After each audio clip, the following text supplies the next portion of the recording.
You're listening to Dads, Diapers, and Drinks. 3 dads trying to lead their families well in a crazy world. So grab a drink, sit back, relax, and enjoy the show.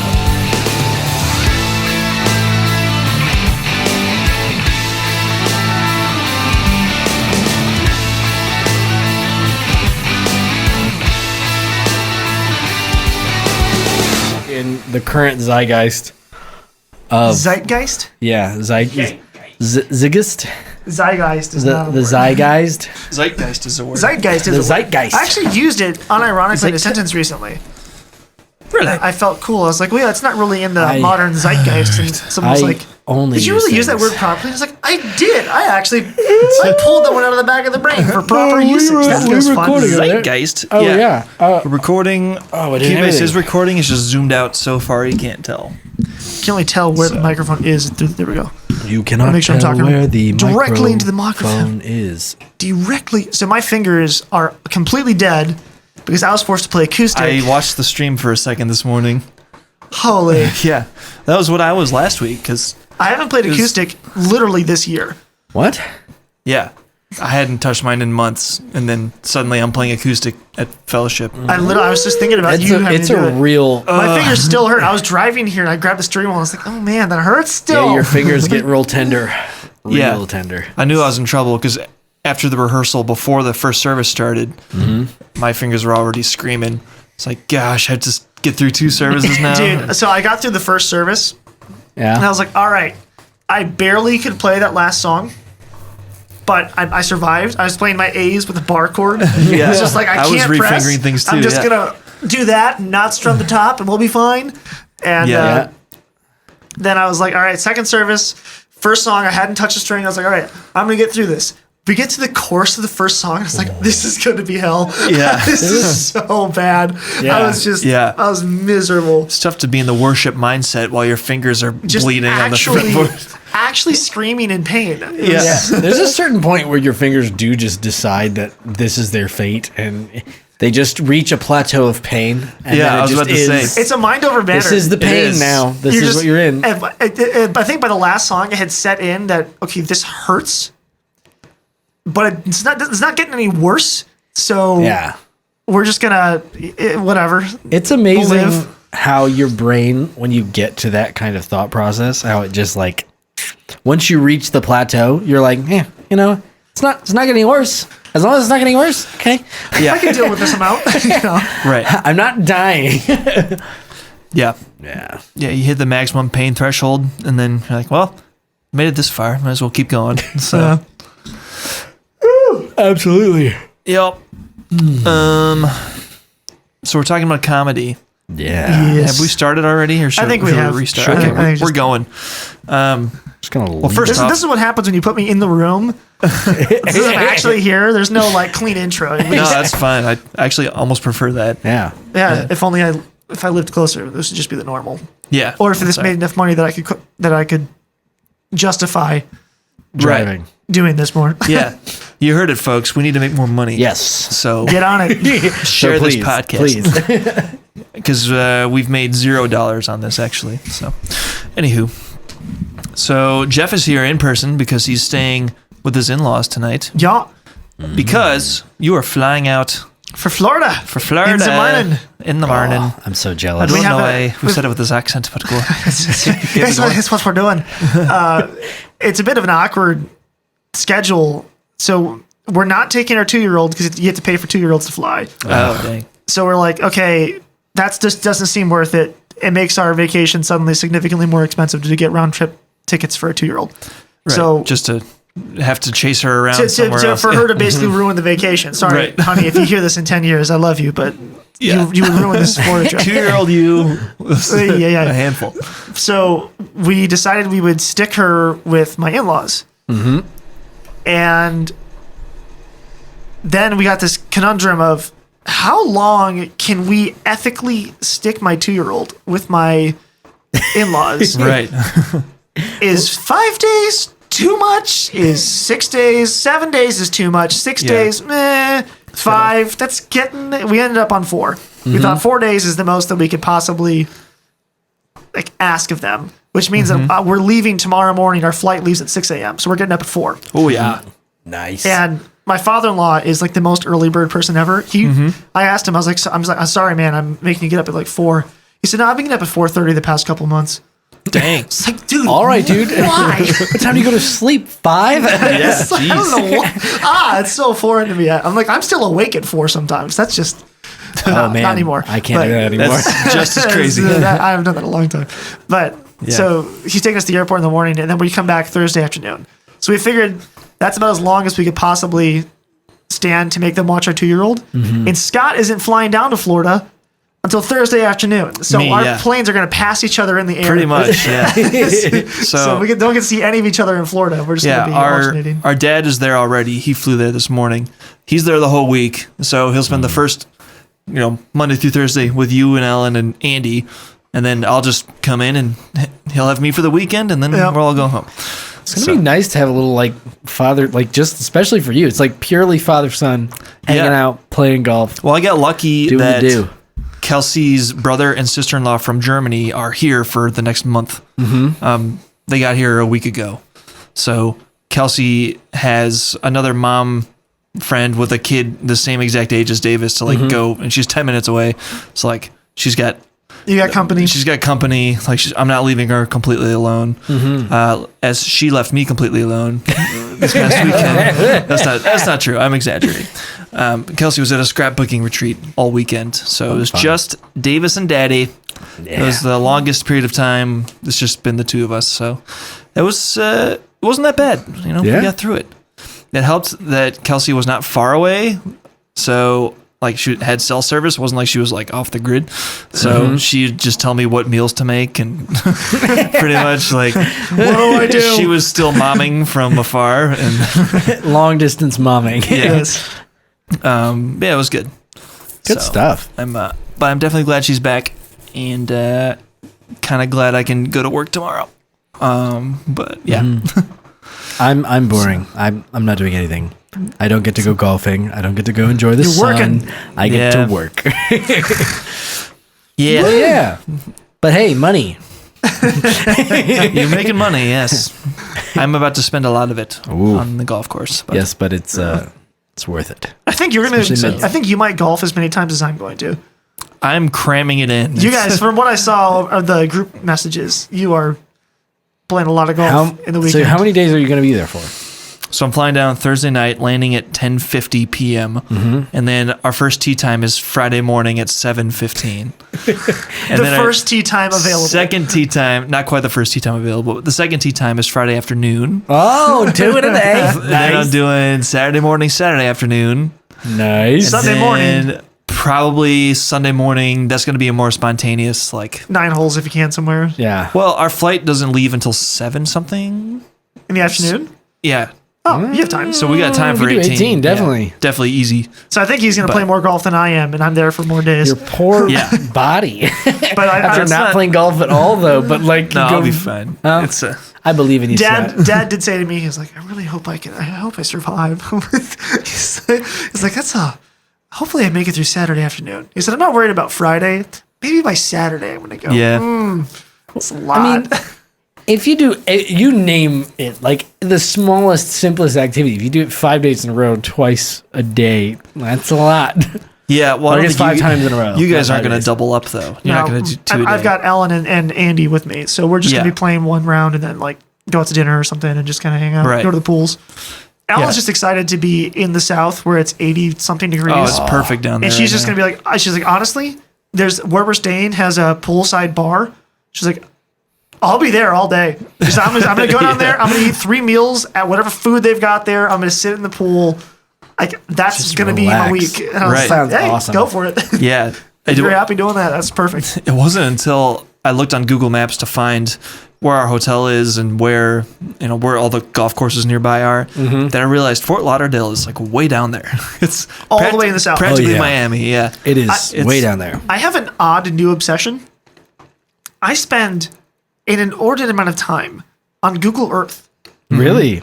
So it's because I'm reading The Count of Monte Cristo right now. Ah. And I'm I'm freaking loving this book. Really? Yeah. I cannot And believe you're not reading the simplified version. not or reading are the full version. The full version. The full 1,100 page version of the book. Yes. I'm on chapter 30. Okay. I'm like 12% through the book. Sheesh. I'm on chapter 30. Oh, so you're mostly done now. 12%. Yeah, it's crazy. Crime and Punishment is similar. Yeah. It's not massive, but it's just thick. It's not deep. I forgot. Are you still reading that? Yeah, I have to check it out from the library again because I'm very slow at it. Yeah. Anyway, so I'm really enjoying it, but it takes the prison. If you don't know the story of Count of Monte Cristo, it's a guy gets wrongfully imprisoned. He gets imprisoned on Chateau D'If, yeah. And I was like, I don't really have any frame of reference for what that is, so I just looked it up on Google Earth. Yeah. And it's this little prison. It's still there. It's a tourist attraction. You can go there. And it's right off the city of Marseille, France. And I was like, well, that's interesting. And then he sails, well, the Count of Monte Cristo, it's an island. And I was like, well, where's that island? And I was like, well, what else is in the Mediterranean? And now I've looked at every major city in the world, and I've been like exploring like mountain chains and stuff on Google Earth. And I was like, I just got sucked in. It's amazing to me that we have a perfectly detailed 3D image where you can take a little man and drop yourself. I was like, where's the Eiffel Tower? Well, it's in Paris. Well, where in Paris?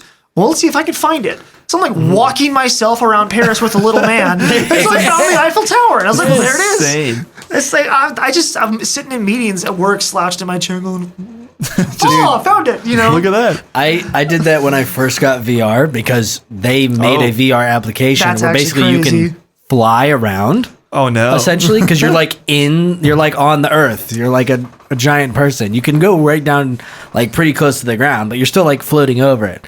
But they've made like cities 3D, like they've made the full 3D models and everything. Yeah. And I spent probably like 3 or 4 hours the first time I got VR, like just in Google Earth, like, oh, well, let's go see the Alps. That's Just crazy. fly over the earth like a god. It was really cool. It's just amazing that we have that kind of technology.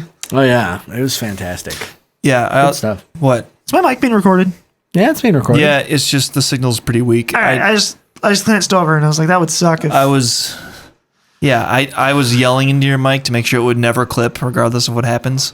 So the Are you talking calling voice. me loud? No, I should have turned you up more.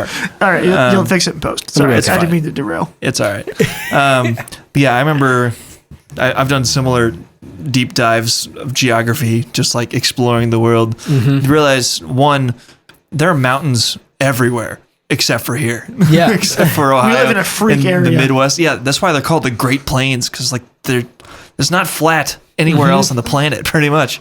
I don't know, maybe Africa is flat, but there are mountain ranges everywhere. Yeah, but where it's flat, it's unbelievably covered in trees. Oh yeah. Like Yeah. Brazil's got huge flat areas, and the whole Amazon. It's just you can't do anything with it. Yeah, it's a giant rainforest. forest. Yeah. And America's got 1,000 miles of just Nothing. nothing. It's It is flat. just Forest. fertile grass. Yeah. That's all we got. It's Yeah.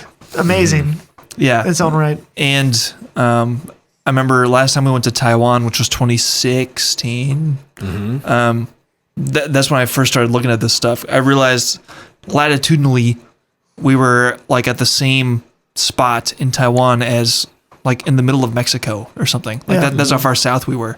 Yep. I was like, oh, it makes a lot more sense for why it's so stinking hot over here. Yep. Like, Like northern Japan, because in my head it's like Taiwan, Japan. It's like, I don't know, they're like Pacific Islands near China. It's like, no, Japan gets a lot of snow. It's north. Oh yeah. yeah. The northern more part of north. Japan gets buried in snow. It's like it's not really tropical there. It's island, but it's not like a tropic island like Taiwan is. Taiwan's more like Cuba, Peru, those type of places where it's just like Right. crazy hot.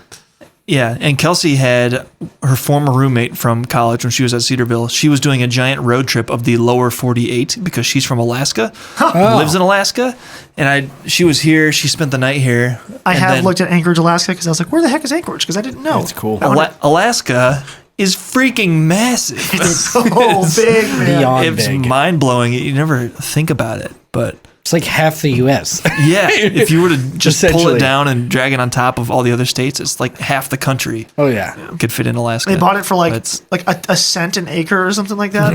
yeah. Here, have it. We don't want it. Canada was like, we literally have no use for that entire frozen rock, so whatever you want. We'll take it. Like all we want is one city right on the coast to attack Eastern Russia. Okay. Yeah. Have the whole thing. Oh, all right. Thanks.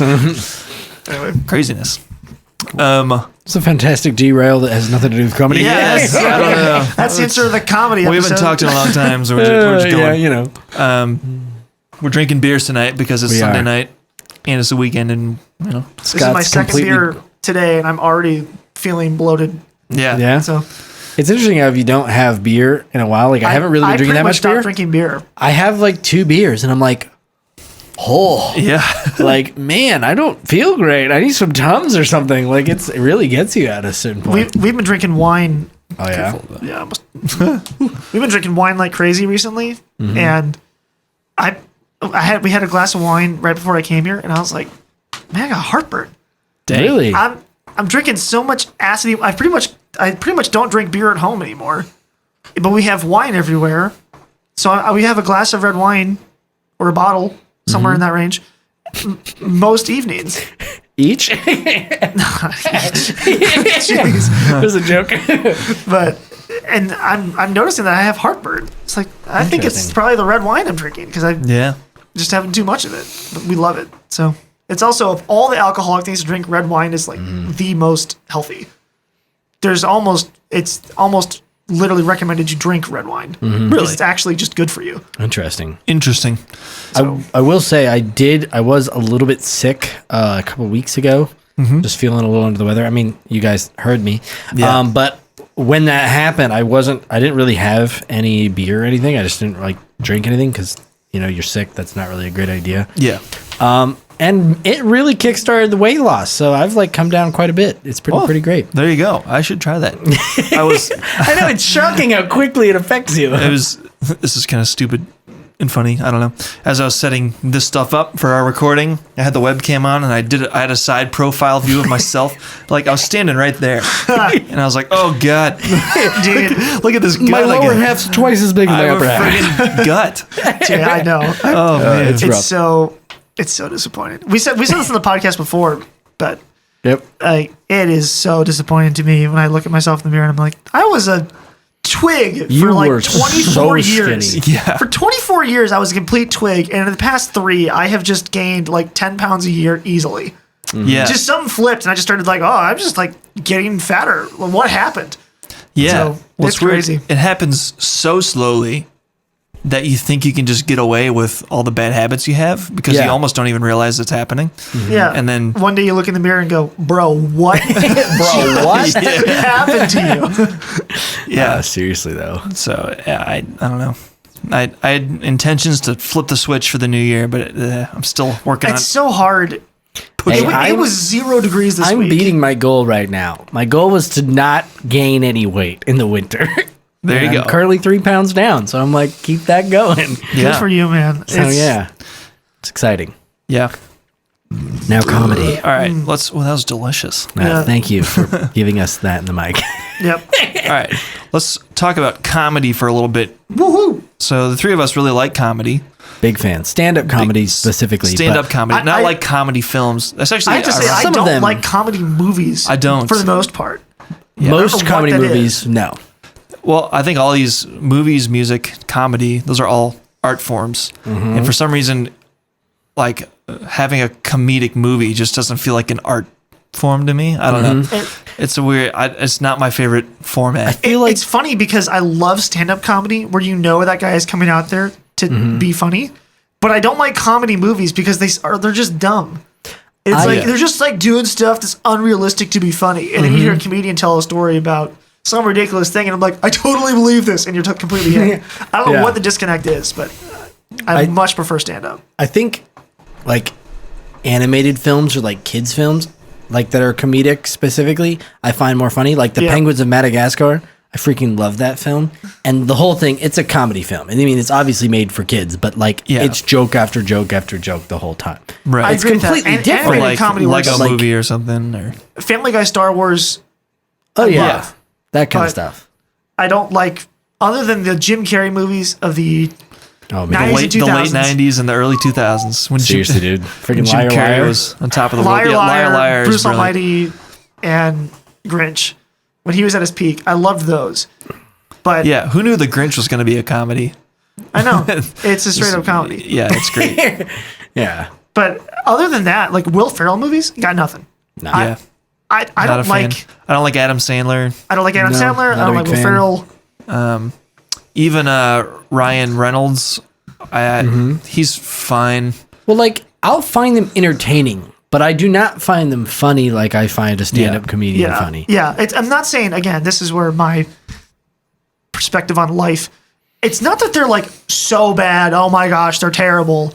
It's that I watch Talladega Nights and go, Yeah, that's pretty funny. and lots of chuckles. Okay, he's stabbing himself in the leg. Ha! You know, Yeah. I hate that. it's like I don't. Oh, It's just he said, "Help me, Tom Cruise." Oh, that's I fine. know. Help me. I prefer Baby Jesus. It's like that's kind of funny, I guess. It's just not something I ever go back to. I'm like, pull that one back up again. Where my favorite comedians, I can rewatch, even though I know every phrase of their Yep. entire bit.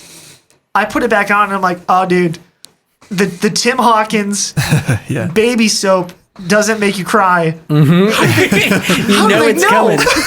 Yeah. It's so funny. I can't help it. I remember the first time I heard that joke. It's muted. Don't worry.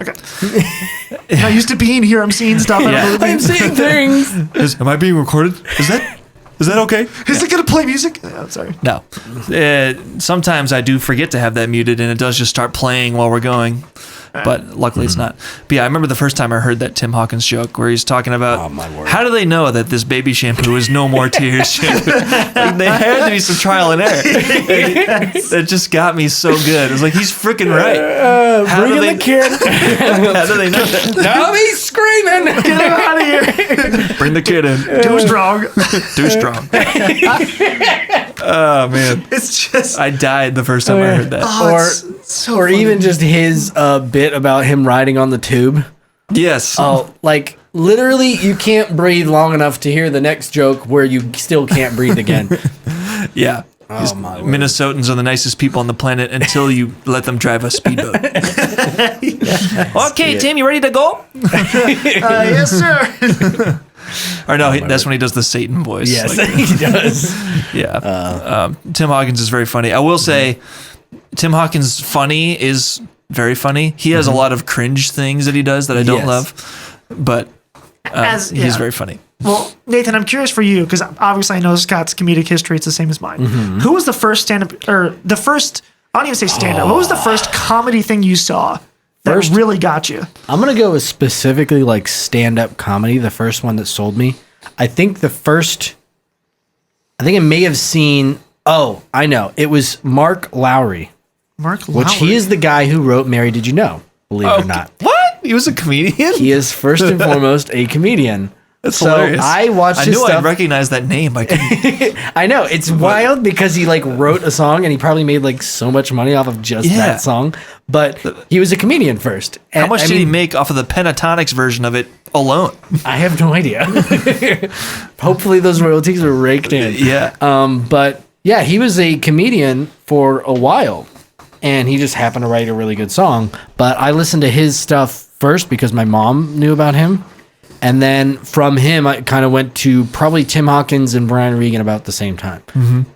And then from there, it exploded because I listened to everyone.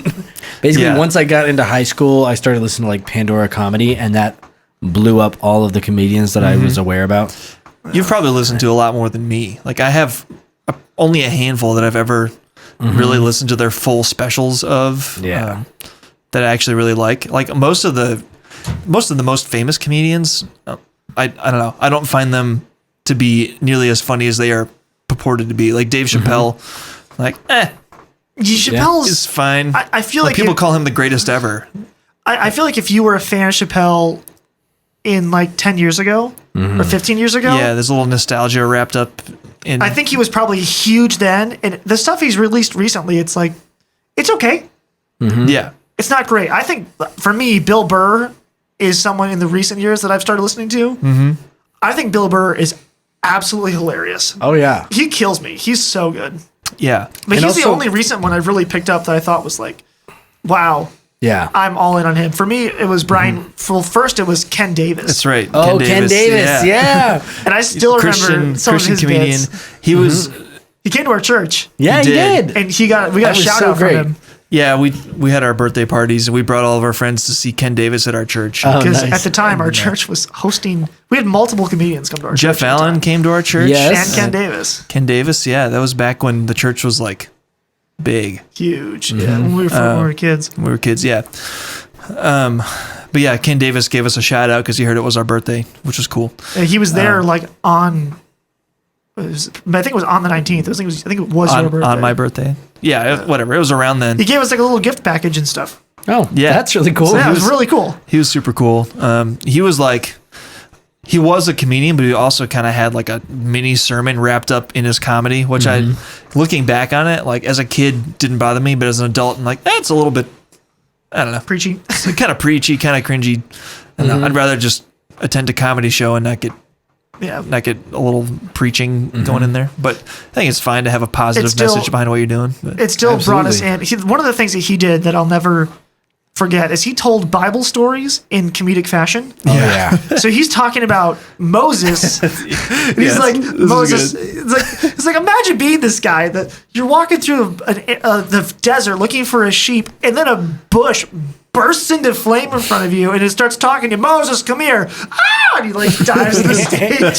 He's like, "Ah, get up, kid, come here, man. He's like tells like it's like imagine if you gave me a stick that if I dropped to the ground it turned into a snake. I'd be snake stick, snake stick, snake stick, snake stick. You see this snake stick? It's like, I just remember hearing him go through a Bible story in such a funny way to me when I was yeah. like 10.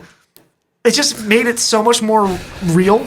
Oh, yeah. right. There was an actual dude who had to go through this, and all the funny parts were probably not captured in the story in the Bible. Yeah. But the first time, he's like, he drops it, turns into a snake, he does his scream again. And then God's like, okay, no, pick up the snake. And he's like, you pick it up. I'm not touching the snake. It's so funny. Yeah. And I That's mean, great. I feel like a couple people have actually done that. Like Tim Hawkins did his bit about Joel, and he's like, you or not Joel, Job. Job. Okay. Job, and he's like, he took his kids, he took his house, he took his livelihood, he took his right. money, he took everything, but he did not take his wife. What kind of piece of work does your wife have to be for Satan to be like, hey, Satan, you didn't kill Job's wife? I know what I'm doing. Trust me. Oh, yeah. It's like I don't know, like that almost like personalizes, like it makes the people in the stories people all of a sudden. Yeah. Right. It's like, no, that's a real dude. That happened Well, to some extent. Yeah. sure. We could open up a whole can of worms. Yes. Job, totally. The conversation with Satan and God, there was a real human who watched that one happen. Yes. Yeah, who wrote that down? Probably not. Probably not. Probably not would be my guess, but Yeah. Well, Joe Rogan thinks that everyone was tripping on what was Mushrooms. it? Mushrooms when they saw the burning bush, and he thinks it was all a giant hallucination. So yeah. I don't know. I'm not going that It's far. a pretty deep theory, man. I don't know. that far. My general theory is those are stories. Like the story of Jonah is That's hard to believe too. Yeah. it's a story. And the Great Flood. Well, the flood. The There's some geographical or not geographical, definitely- geological. Again, when it says the whole world flooded, it's like, well, the entire world that they knew existed flooded. Yeah, the whole South known world. America didn't flood, but they didn't know South America existed. So when they say the whole world flooded, it's like, yeah, all of the Middle East got flooded at one All point. of the known land flooded. Everything that they knew that Think existed about got what flooded at one the point. person who wrote that Yes. couldn't have known. He didn't know Asia existed. Yeah. He knew Israel and Egypt, and it flooded at one point. It's like the whole world flooded. It flooded. They didn't see land for 40 days. Yeah. It's possible. Yeah. It's a big deal for them. But you say, Right. the southern tip of Africa never flooded. It's like, bro, they didn't know the southern tip of Africa existed. Okay, let's just chill. Now, what I find really interesting is that there are certain people that do not see comedy the way that I see comedy. Like my wife, for instance, And my isn't- wife. and your wife as Yeah. well. Mine sometimes. But like, Depends on the jokes. like stand-up comedy specifically, it just doesn't tickle her funny bone. Now, there's certain comedians that do. Like certain ones, she'll be like, I like this comedian, but it's probably because she sees the world in a similar fashion, and so it's like, oh, I Yeah. can get your train of thought. Yeah, well, the thing with Kelsey, in person, she will find a comedian funny. Like Okay. when we went to the marriage retreat 2 years ago, and what's his name? Ted Cunningham? Ted Cunningham, yeah. Funny Killed guy. it. He was very funny and was also a pastor, but there's so much humor interlaced with what he was saying, and it was pretty much a stand-up comedy routine, it felt like. And she quite enjoyed that, but her problem with watching a comedian on screen is she can't really she doesn't feel connected to the comedian in that way. And I don't know, for me, I don't need to feel a connection. I just need to hear the joke. Like, funny is funny. I don't care. So the disconnect that me and Ellen have is there's a line from Jerry Seinfeld where he said, the only reason I ever say anything is because there's a joke at the end of it. Right. And I firmly believe that. I will say darn near anything if I think it's funny. Yeah. It's like, look, Yes. at the end of it, it's like, look, I'm not serious. That was a joke. But I will totally deadpan something if I think it'll be funny for me to say it in a certain way. I almost said something very offensive earlier. Marv started barking. Was it when you guys? Yeah, when you guys. Yes, that's what it was. You guys walk in the house. Yeah. And Marv wants to go greet you at the door, and he knocks Davis over on his way to do that. I almost screamed, "I'm going to euthanize you!"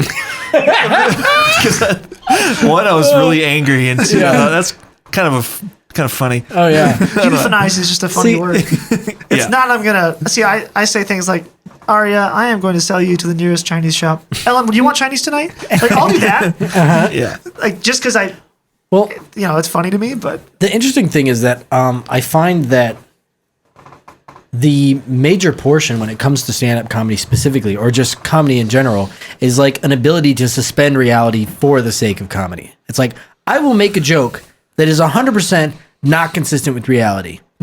You're not going to euthanize Marvin. That's not going to happen. I'm not going to do it. But it'd be funny for you to say you're going to euthanize Marvin. Yeah, exactly. I would get a laugh out of that. We all get a laugh. We all raise our overall standing in the world of happiness. It's like, yes, this is great. No one was hurt. It was all wonderful. Yeah. yeah. So my wife loves comedy. We love watching stand-up comics. Her favorite is John Mulaney. Oh, yeah. I dude, really John like John Mulaney. Mulaney. She so loves funny. John Mulaney. But she loves comedy in that sense, and she likes that I'm funny and jokey, but she doesn't like when I'm doing it in like public. If we're out at dinner with some friends and I make a comment that I like to play things deadpan, where like I don't know, example, we're at dinner and I'm in the bathroom or something. I'm like, order me a drink, and she orders me a drink, and I come back and I'm like, you ordered me a beer? And she's like, yeah. And I go, all right, Alan, that's it. I'm done. We're getting divorced. And I just get up and walk away. And she's like, you can't do that. I was like, it's a joke. It's funny. We're not getting divorced over this. It's just funny to me. And she's like, our friends think you're serious. I'm like, they don't think I'm serious. They don't. There's no way I'm serious. But like, I get comments. Okay, I'm sorry. It's like, I don't have an off. If I think it's funny, I do it. And that's, Well, it's actually the first time I've heard you say that, because sometimes just being around you and Ellen, I'm like, damn, that's like, Yeah. jeez. Sometimes I can't tell if you're joking. I know. I do it again. Because Ellen, you're probably hearing this at some point. I know I overdo it. I just don't have a way of stopping. It's a runaway freight train. Like, so one of the examples is we were at Bible study like a month ago, and I don't remember what I made some joke, and Margot is also one of the leaders of the group. She said, "Oh wow," she's like, "I don't think I would ever be able to stand if Gary says something like that to me."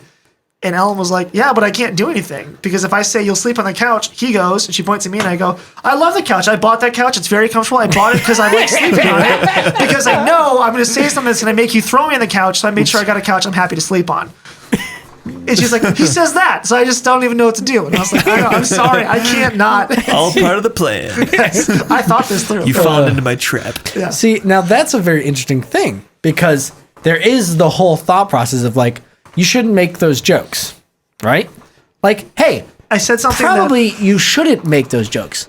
But it's like, there's even like, I've even heard a commentary on this. It was actually a TikTok, believe it or not. That they were, very it was credible. like, Very some, credible. I know, very credible. Credible sources, TikTok TikTok. commentaries. We cite all of our TikTok sources commentary coming at in the show notes.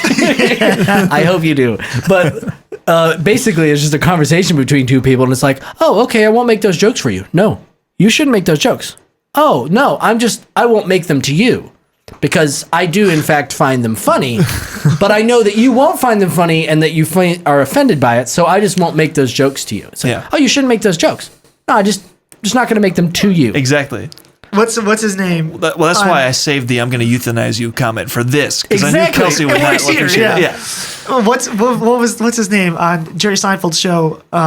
Cars, Coffee. Comedians in Cars Getting Coffee. Yeah, Comedians in Cars Getting Coffee. When he had what's his name? Oh, he had a lot of people. Really funny. Oh, Steve Harvey. Steve Harvey. Okay, Steve Harvey. Yeah. Steve Harvey's telling a joke. He's in.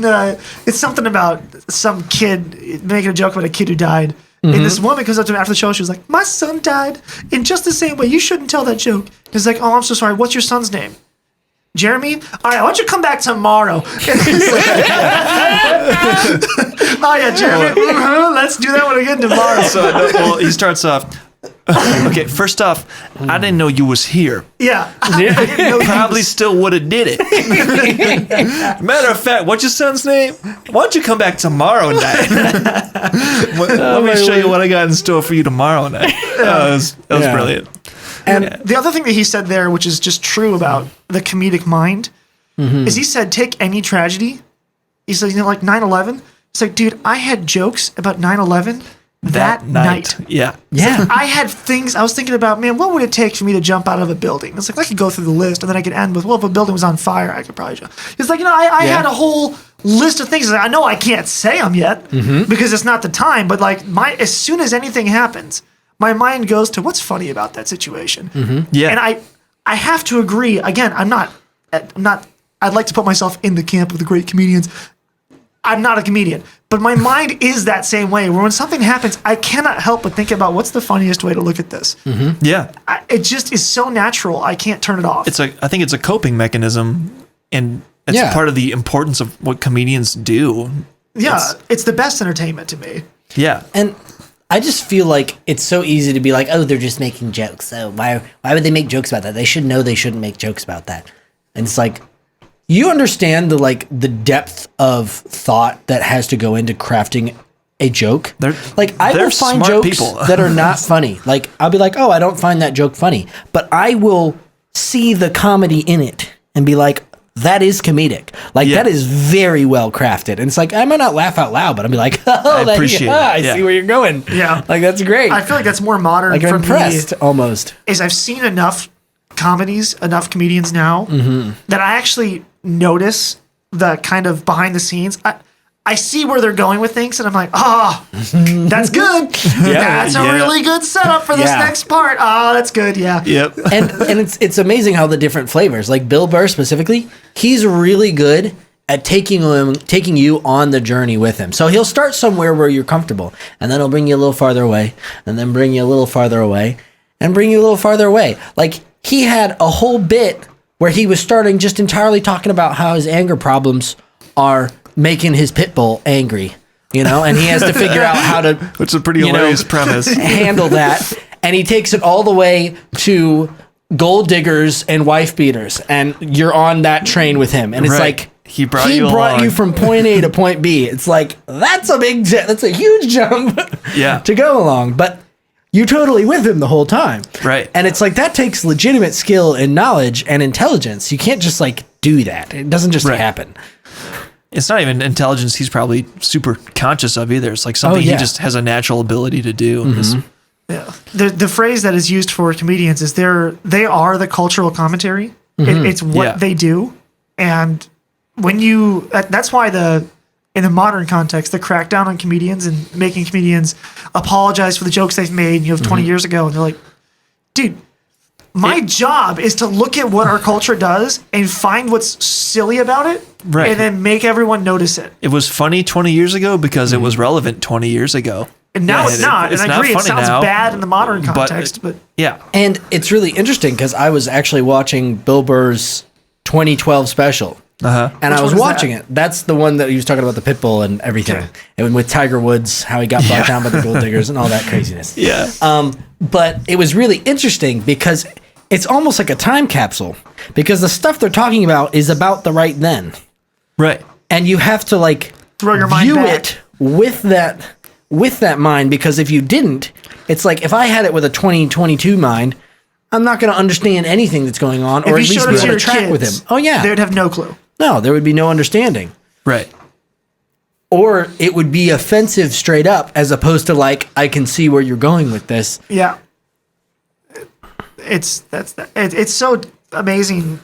I love the idea of it being a time capsule because it really is. I haven't thought about it, but if you think about going back and listening to old Tim Hawkins, Oh yeah, I still find it funny because of the nostalgia of it. The fact that I knew what was going on, because he does a lot of like church commentary where he talks Right. about what's going on in churches right now. And it's not, I mean, maybe some of it's still relevant, but a Right. lot of it wouldn't be because that was 2008. And it's like, yeah, Right. lots different now. Non-denominational. Our pastor preaches barefoot. Yay. Or whatever. Like all those kind of jokes he would make about the different denominations probably aren't as relevant now as they were then. But at the time, so you can go back and go, oh, that's right. During this time, it was, that's interesting. It's funny to view them as cultural commentary because it's true. It's what they're doing. and Scott and I talked about this a little bit before we started, but we were talking about jesters, like court The court jesters. jester. And how you might be able to correct me because you also read stuff on it. But they were, going. I didn't know that they were the only ones within the court and in that time period that were actually allowed to openly criticize and belittle the king They were the only ones without with any freedom of repercussion. speech. Yeah. Yeah. Yes. They were the ones with freedom of speech. Yep. And it was Yep. not only what they were like able to do, but it was like their duty to do that to a certain extent. Yes. The idea that they were like, Bugs Bunny, Goofy, Where's the Silly Hat comedy thing is not really true. It's most that they were the one who was there to just say, look, you're the one who's allowed to say absolutely anything with no repercussions. And it's funny because they would say things and they go, sir, that is absolute garbage and you know it, and you're lying out your butt about this one. Yeah. It's funny. So like the idea that the court jester is a jokester kind of evolved out of it, but it was really just he's the guy who's in the room who is allowed to say, sir, you're naked. Yes. Which is where the phrase the emperor, has no clothes. Yeah. He's the guy that if he's butt naked, everyone else in the room has to treat him seriously. The court jester is the one who gets to say, sir. Right. No one else is allowed to say anything about the emperor being naked, but Yeah. the jester is. So Yeah. And And the it's a fun jester would idea. also be the one to deliver really harsh news. Yes. To the king. because he couldn't get punished for it. Right. So he would go ahead. he would just like wrap it in a funny way. Like the one quote I read was something like I don't know, it was British and French, some really, and this is like 100 Years medieval, War. I don't know, 1300s or something. And they lost a naval battle. And he's like, yeah, our troops were at least willing to jump overboard before the ship burned up or something like that. It's like trying to, Yeah. paint bad news in kind of an optimistic, well, at least we were brave about it, which is And funny. it's also interesting that some of the traditions have kind of been carried on. Like they were specifically the people that would go in front of the army before they would go out to battle, and he would just basically roast the people that they were going up against, like the enemy. He would just like come up with like a creative roast to like boost morale. And they still have like comedians go and see armies, like the U.S. Army has like shows that are supposed to like boost morale to a certain extent. And it's like, yeah, he literally would roast them, and then during the battle, while he was fighting them, he would be like in the front of the line, like roasting them and saying that they couldn't like do anything, and that What a their job, mothers were like terrible and they hated them or Hilarious. whatever, and they would just like to try and get them to break ranks and like screw up their Yeah. formation. And it was like, how do you have all these like different roles that he actually played? And they were also messengers. Yeah. Because they typically weren't killed. It was like understood that, hey, Again, they're the ones that are allowed to say anything. So you don't Right. you can't you can send them to anyone else and say, look, I can't punish you for what you just said to me because you're the guy that's allowed to do it. Right. Your job is to be able to say anything. So And I believe comedians today are court jesters of, yesterday, they're today's court jesters. So yeah, I really don't like how everyone's being canceled and having to apologize for stuff they said. well, Like, the worst thing is not even the canceling; it's the self-censoring. It's the comedians who don't say the joke yeah. that should be said because they know they can't say it because it won't go on Netflix if they say it. yeah. So you don't even know the thing that they're noticing about culture that'd be really beneficial to point out, but they won't say because if they do, they'll get canceled. Yeah. So that's it. It's not even the canceling; it's the self-censoring before you get canceled. Yeah. Right. You don't even know the jokes you're not hearing. Exactly. Dang. But there's so many things that in normal, polite social situations, you're just simply not supposed to say.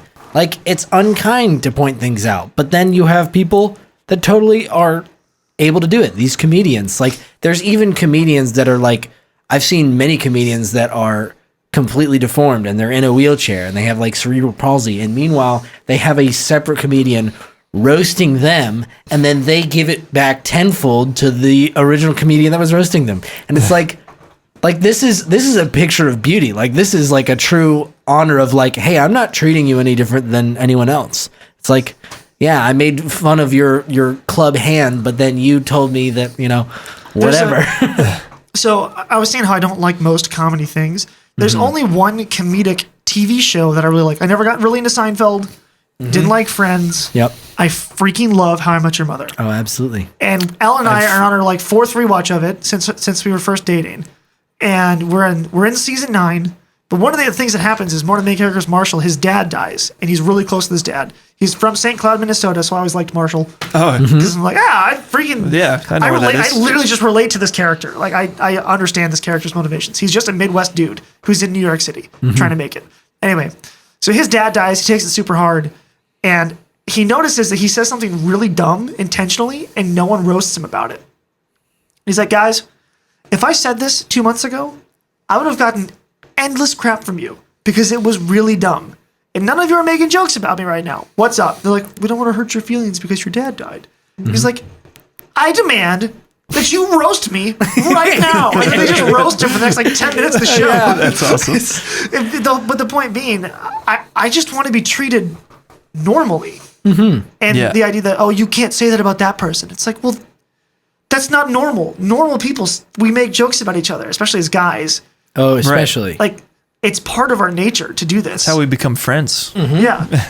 Make fun of each other. You can tell you become friends with someone when you're willing to make jokes about them. Absolutely. Right. If it's someone you don't really know, you're like, I'm not going to make a joke at your expense. But as soon as you start doing it, you're like, okay, we're friends. Yeah. We're I mean, comfortable enough with each other to be able to point out our flaws and make jokes about them, and it's going to be okay. I mean, the interesting thing is like, even with like my coworkers at work, when we first met, you know, everyone's like kind of like on pins and needles, you know, you don't want to like say too much or like upset anyone if you can, and just try to be generally polite, you know, very courteous and polite. Yeah. And then progressively it's like, oh, we're progressively roasting each other more and more every day. You know, you just, someone messes up, you just make fun of them, and it's just normal. And it's amazing how it's like, oh, I can see that we're friends now. But even furthermore, it helps you not take yourself so seriously. Yeah. And in the process of not taking yourself so seriously, all of the failures, all your losses that you're having, you take a little bit less seriously. You don't put yourself down so much. Like, oh man, I can't believe I was supposed to be able to have this finished in an hour, and it took me 5 hours to do it. It's like, oh, I suck. Instead, you're like, oh, you know, that's pretty funny. You know, that makes jokes. It's like, hey, I'll get it better next time. Hey, Nathan, do you not know how a wrench works? Yeah, exactly like that. Right. Shut up, Dave. I remember the first day I turned a wrench, like those kinds of like little quips, you know, and it's amazing how we've basically more recently, and just as a society, we take ourselves so seriously that we simply cannot laugh at ourselves. Like, there was self-criticism in major public offices that were held, and now you simply can't be wrong. Like, the president can't be wrong. He's got to be right all the time. It's like, no, humans are wrong. Remember when people are wrong some of the time? That happens. When Bush said nuclear? Yeah. Nuclear? Nuclear. Did he say nuclear, or is it which one's Nuclear. right? Nuclear is the right way to say the word. Nuclear. Because nuclear. I'm not no nuclear scientist. It's like, everyone just roasted him about that for like years because it's just funny to hear the president of the United States, who controls the nukes, not know how nukes is short for nuclear and not nuclear. Tons of people say that wrong, though. Yes. It's a disease. So I don't know. Just that's so. Yeah, I agree with you. We Worse take than ourselves being- so seriously now. Worse than being unvaxxed. Well, I think it's part of the internet culture where stuff lives too long. It Where does. You can just be wrong. And you go, ha ha ha, it's funny. And the next week, no one even remembers it. But now, especially if you're a public figure, you say something dumb, that thing's immortal. and It's around. and Well, nothing is with a time anymore. no one remembers it, but once someone gets into hot water, it comes back. You can go dig it back up. Yeah. The record of it is there. Yeah. No one actually remembers it though. So like, that's what's so dumb about digging up people's stuff from people's past. Like you weren't offended by it then, Yeah. but you are offended by it now. So now you're just going back and retroactively digging up things To be upset about. just to be more upset about them. And it also is, here he comes. Jordan Peterson. Dun, dun, dun. Walking into the He made it. podcast again. Him talking about the idea of it's like, wouldn't it be terrible if you could never be better than the you are right now? There's no progression. This is it. This is You've peak, made it. You're this is perfect peak the way you are. scat right Congratulations, you've made it. It's like that's hell. That is akin to hell to be like, this is it. That is literally C.S. Lewis's description of hell in The Great Divorce. Yeah. here. I need to read that. Dang, It is Great, so good, Great dude. Divorce is really good if you haven't read Great that. Divorce is great. I created a reading That's list. one of my favorite C.S. Lewis books. But is it's Great like, it's Divorce. this whole idea. I mean, granted, I feel like comedians are kind of steeped in cancel culture as a whole because they are the ones that are like, They're the ones that say the everything. ones to say things.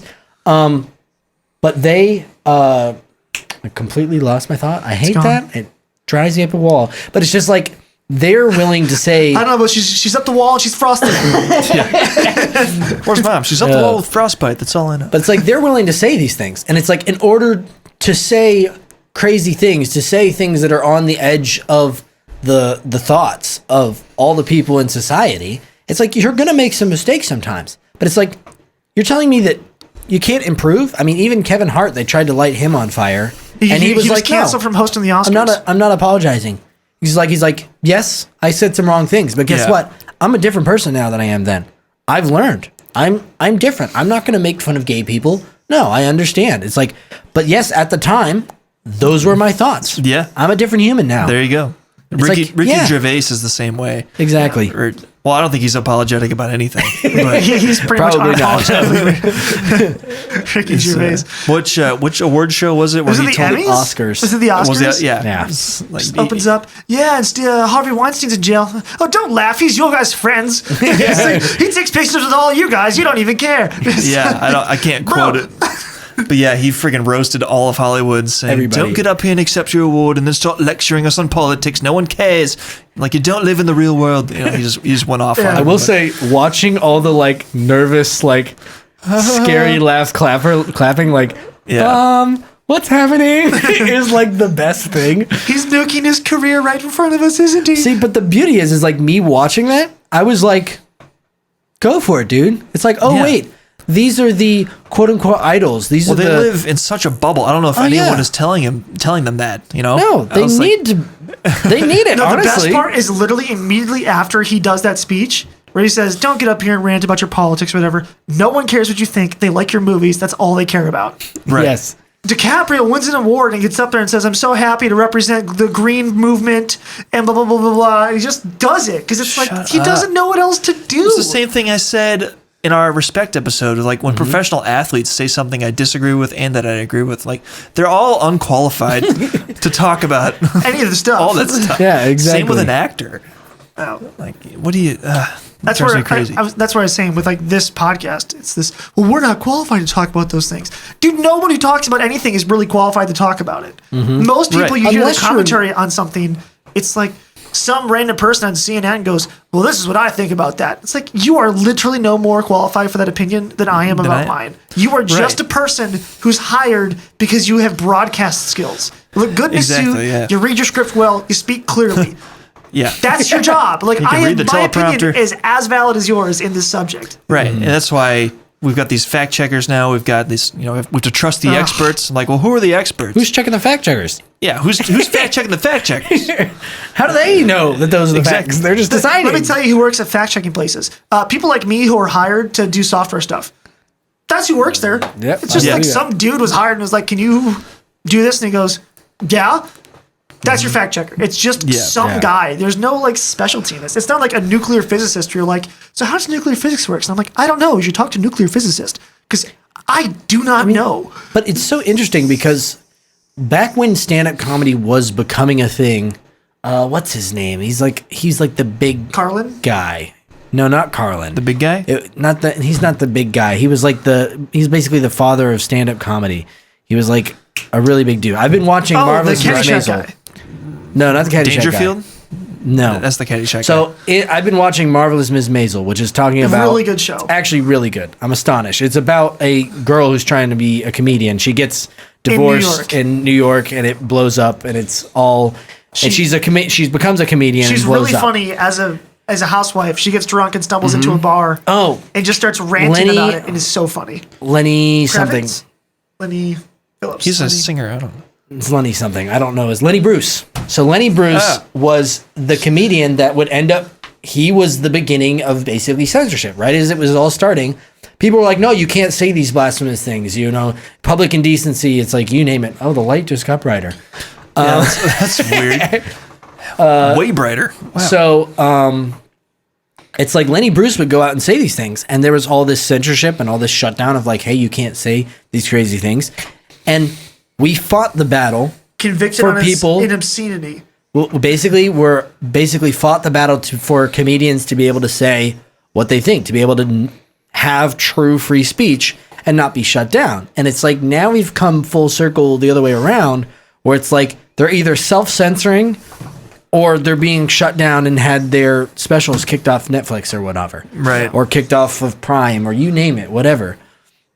I think there was actually a comedian that just happened to. I don't remember who it was. When John Christ had his stuff Yeah, John Christ. But taken out. He's Yeah. that's a separate tragedy. I don't know the details of. Did you see his most recent thing on YouTube? I did not. Yeah, where he was like telling the story. He basically got caught in his. He was just like in his YouTube. He was doing a comedy show somewhere, and he's like, yeah, it's like I don't know. He's like, whatever you do, don't idolize me. He's like, we all make mistakes, and clearly, at me. And Yeah. some woman's like, we love you, John. He's like, that is how I got in trouble in the first place. Yeah, that's it. was freaking such brilliant. a good line. It's just so Yeah. he's like, That we is love good. you, John. That's how we got in trouble in the first place. And So also funny. like that's a type of posturing that we actually really need to see is like, hey, make fun of yourself. Exactly. Like, I make jokes about myself first before anyone. I'm constantly trying to roast myself all the time. Self-deprecating humor is always good. It's always good. It's Yep. like who are you going to be offended? You're going to be offended for me. For my sake. You're going to be offended for my sake about myself, the thing that I said about me. It's like, Yeah. really? You're going to try that one? Right. No, it's not going to work. I often try to beat everyone else to the obvious joke about Yes. myself, just so that like no one else can say it. Absolutely. Like I made a lot of mistakes at work recently. I had a circuit board completely come back, totally broken, and it was a manufacturing error. So it was like kind of my fault, kind of their fault. But I don't even remember what I said. But I don't know. I tried to lighten the mood immediately by saying some self-deprecating, like, "Well, guys, I effed up again. Sorry about that." Yeah. Just it's a self-awareness too. It kind of brings people in once people see that you can make a joke about yourself. It says a lot about who you are, really. It's just kind of a humble part of it, and Yeah. yeah, it helps bring people in. The other thing is whenever I've done public speaking, when I've taught at youth or spoken or led groups or whatever, it's amazing how important it is to say something funny at the front. Oh, my Yeah. word. Because when you first start talking in a cold room, and you go, all right, hey everyone, my name's Jeff, whatever. Say something funny, and everyone's like, can look around, I don't know what's going on, who's this person? You say something funny, every eye in the room is on you instantly. Yeah, It's like, boom, connected. We're here, we did it. It is, Yeah. it's a human nature thing where you need to do it. To be a public speaker, you have to have a good sense of humor. It's part of the rules. And that's why you're saying you go to the marriage retreat and the speaker's great because he's funny. He's Yeah. engaging. We use this word engaging, word. Yeah. which part of it is entertaining. Part of it is captivating. It's like Yeah. Well, I you think- need to have a bit of humor, especially about yourself and about what your subject is, in order to get people to listen. the thing about humor that makes it, and comedy in general, that makes it so important to remain free, is that what we find funny are things that have an element of truth in them. Absolutely. So, otherwise, it's a joke that doesn't make any sense. Right. So that's why speakers, even if they're not comedians, it helps bring everybody in to know that they can trust you if you can make a joke that they all laugh at. because they're like, oh, he's experienced something I've experienced. And, Yeah. it kind of brings everyone in. And the crafting of a joke, especially a good joke, is not a smooth brain activity. You got enough wrinkles up there. Smooth brain activity. You know, like I still have distinct memories of your distinct memory of your wedding reception when your dad made one of the best jokes about you that I've ever heard in my life. Yeah. Like I literally thought I was gonna die Jokes and at wet Jeff's myself. expense are the best jokes. You can always do it. And he- especially when I'm there in the room. It's You even take better. it so well, though. That's the thing. Is you're My like dad's- you appreciate the comedy enough that you're like, yes, give it to me. we're at Scott's wedding. We're at the reception, and my dad gets up there and says, we're just so proud of Scott. He was our first kid. We tried all this stuff. It worked out so great. We thought we were just such good parents. And then we had Jeff. And then we had another kid. And we question everything. That's me. Yeah. So good. Yeah, that's probably where my appreciation of comedy came from. Is our dad was always very funny. Oh yes. He's so good at breaking a tense moment with like cracking the funniest joke you've ever heard. And it's And it's funny that people like at our church don't know him as being a funny guy because he's very, I don't know, not a social butterfly. He's a high level engineer mind. Like he doesn't. Yeah, he keeps to himself. He keeps to himself. He's They're like, gonna say he's a high level introvert. well, He's a level introvert. 12 introvert. Yeah, he's really spectrum part of the introvert council. tree. But so people don't really know him as being funny if you know him from church or anything. But especially with us, that's all we do.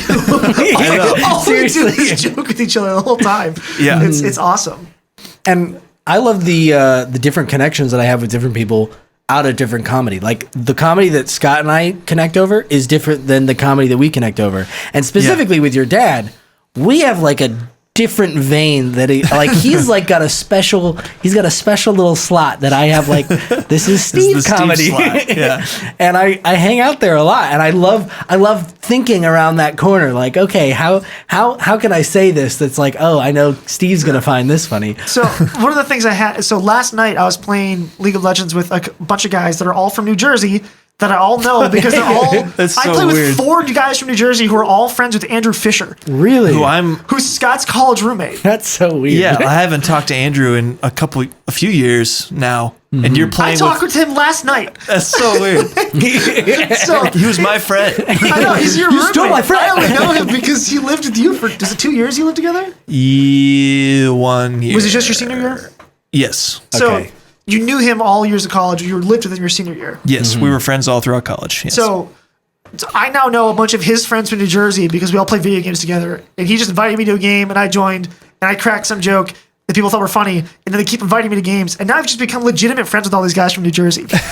And last night we're playing a game, and they're actually, one of them is like actually really good at League. The other two are like at least as good as me, if not better. which one's really good? Do I know? You don't know him. His name's never Schaefer. But he's Masters Plus. Okay. He's like really good. Oh. So we're all playing, and he did some play, and I was like, dude, my real life friends just would never do this. And he's like, what does that make me? And I was like, I'm sorry, buddy. I was like, we're getting there. We're making jokes about each other. So like, it just so happened the day before we come here to do this, I had that experience of him making this self-deprecating joke of like, I was like, oh yeah, my real life friends, the guys I play with, would just never make this play. That's why I didn't even react when you did it. He's like, well, am I not your friend? I'm not your friend in real life. I'm sorry. It's just Don't it's even so know what you funny. look like, But dude. the only reason I ever got in with them is we just have similar humor. And Yeah. one of them pointed out something where he's like, "Hey, this is if you don't understand League of Legends, this is gonna make no sense." But he's like, "Hey," someone's like, "Dude, that Rengar's building AP this game," which is like not common. He's an AD assassin, and so our jungler noticed that, and I was like, "Oh, that's interesting." I said, "Well, that makes my ninja tab. He's not very effective." And we went, haha. And then like 5 minutes later, someone else goes, "Dude, that Rengar's building AP." And we're like, "Hey, Schaefer, did you know Rengar's building AP?" He's like, "Hey, Jeff, did you know Rengar's building AP?" We're like, that's crazy. 5 minutes later, another guy on the call goes, "Oh, dude, the Rengar's AP. I totally forgot." We're like, "Hey, Schaefer, did you know that he built AP?" It's like we just did that joke lasted like 25 minutes. Oh yeah. It's awesome. Yeah. So it's just the type of like I just hit it off with these random dudes from New Jersey, but we have the same sense of humor. So it just fits so naturally for me to just keep talking with them. And the other thing, I knew very quickly that I wanted to marry Kelsey, like by date 2 or 3. I was like, because our humor was very similar. Me and Ellen, it's the same. Yeah. Well, and I was like, I just like being around you a lot because we just laugh a lot. So. When you started dating her, we were living together. Yeah. And I remember one of the very first things that you told me is you're like, I don't understand it. She is genuinely funny. Like, not kind of funny, like genuinely funny. She and I'm genuinely makes me laugh. Yeah. And I met her and I was like, you're not kidding. Like, genuinely funny. Yeah. Which I actually have that relationship with Katie. Like, that wasn't like the basis of our relationship really early on. I mean, like, I would make jokes with her all the time, but like, that's very much a natural part of my personality. But as we've like grown in our relationship, some of the times she is a straight up stand-up comedian and she doesn't even know it. And they're typically when she's either really sad or really mad, which is the only time I'm not allowed to laugh at her. And so it makes it really challenging when she's like literally going on a full-blown comedic rant. Like, it is a legit rant. Katie does that. Yeah. About, she does this. Whatever. You know, like if maybe it's somebody from her work and she's just like full-blown rant and she's using like comedy terms and like coming up with creative ways of how to say things, and it's like, you have to be trying. Like, this is too funny. Like, you can't. This can't be an accident. You've been thinking about this for a while, haven't you? and it's like, no, that's just like how it comes out. And I'm like, yeah, honey, that's really terrible. Trying not to laugh the whole time. Yeah, but it's one of the early things with me and Ellen is even like when we first met when we were in high school. It was just that her and I hit it off really easily. Because she had no voice. She was super sick. We were on a mission trip, and she happened to be invited along to a mission trip with our church. She didn't go to our church at the time. And so we ended up being paired up for something, and she was really sick. She had to get her tonsils removed like the next week. No, that was later. But she ended up getting her tonsils removed, but it was some sort of throat sickness that she had. And she literally couldn't talk. She had no voice. So she would just whisper things to me, and then I'd have to say things for her. And me being me, if you give me that power, that's not a good idea. I'm not saying verbatim what you said for me to say. I'm going to go, she said something, and I'm going to make up something absolutely hilarious, of which that's what she said to say to you. So I was saying stuff like that, and she kind of said to me, she's like, it's amazing. You were saying all the things that I think, but that I don't say. And I was like, interesting. I accept that. So now she's much more vocal these days after being married to me for 5 years. That's probably a bad thing. Yeah, you want to reflect on that a little bit. Might be some damage there. But she, for the first couple of years of like dating and our first couple of years of marriage, she would just say like, I think of it, and then I look at you, and then I know you also thought of it, and then you say it. And I was like, yeah, I know. We find the same things funny. It's such a core part of who I am that it was like really important to me that my wife, or my future wife at the time, also shared that perspective on life with me. Right. It's a genuinely important thing to me that she found that I could say what's on my mind and that she would think it's funny. If she didn't think it's funny, I would just go, I have no idea what to do with this. Yeah. Right.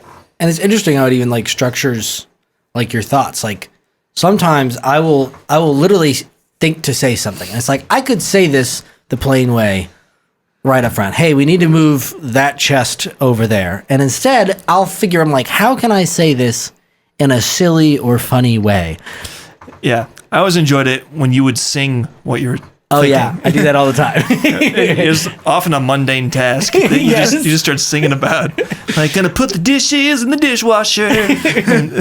and like, oh, Nathan's having fun over there. How encouraging that is. Like, if I started doing that and I saw that it got a laugh out of you, now I do it again and I ramp it up a little bit more. Like, how much farther can I push this and it still be funny? That's a very Jim Gaffigan thing. Oh yeah, Jim Gaffigan is like the king of saying something and then really sitting on it until he has milked it for all he does it's not worth. leave a topic No, forever. he does not. He squeezes all of the juice out of that orange. Yeah. It's, I don't know. It's just so, I can't think of a single thing that has created more friendships or been genuinely deeper relationships, more beneficial in my life. Like even just having friends, like you're going through a really hard time And then they just bust a joke about the exact thing that you're going through right then. And you're like, now I can't even be mad about that particular thing. It's just funny. Yeah. It's, I don't know. It is deeply impacted my whole life, and I value it very highly. Yes.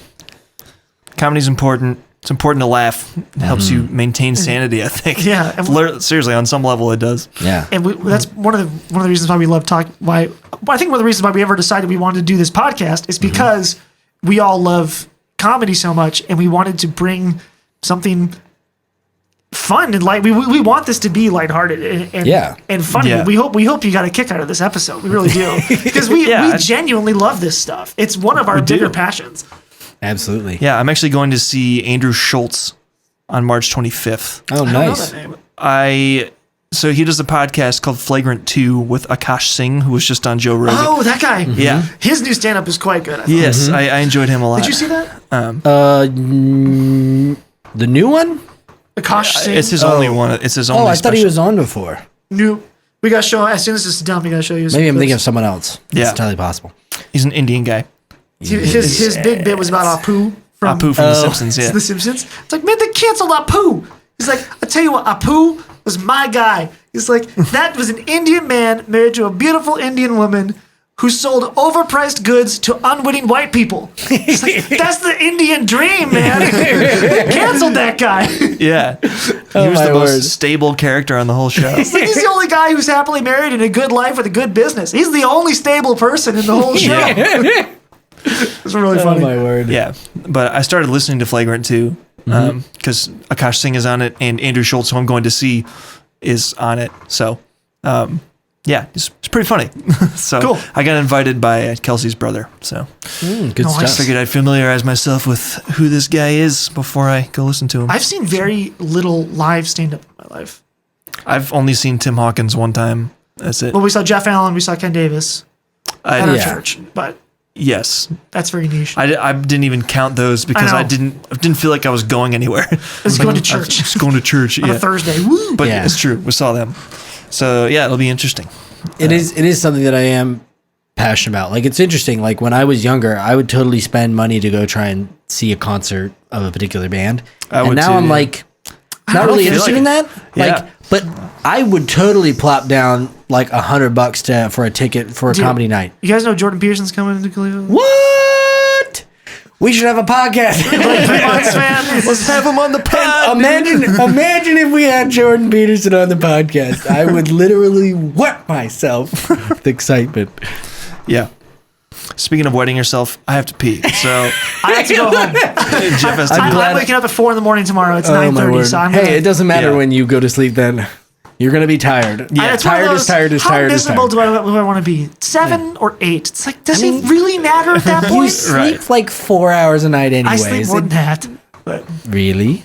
I went to bed at like 1:30 last night. And you woke up at 7. that's 6 hours. That's not It's that 5 and a much half. more.